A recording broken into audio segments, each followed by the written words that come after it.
when I was going down with the disease of alcoholism, spirituality was the last thing on my mind. I believed in nothing, and if there was something, it was just there to hurt me. And I felt alone.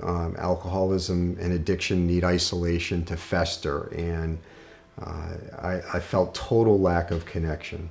And one of the things on my journey when I came back was that when I grabbed the camera, I needed some way, something had to be the channel to get me back into some sort of relationship with if there was something called spirit. I needed a way to try to find it, and I didn't do it with any intention. But when I first discovered the camera and I would go out, it forced me to just stop for 5 seconds and just appreciate the things that were sitting there in front of me. And it's not like it's just a pretty flower or a nice wave.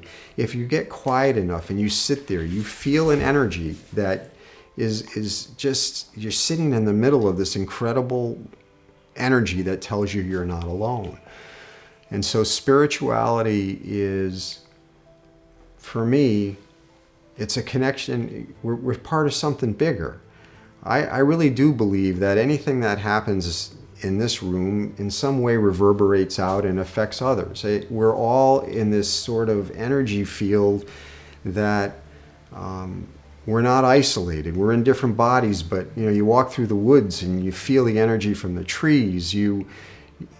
All the things that I could never ever do in the presence of alcohol and drugs, because you were so self-centered, you were locked inside yourself, you couldn't imagine that there was anything else there. Spirituality for me is a connection to a higher power. I don't know if you want to call it God. It's a connection to community.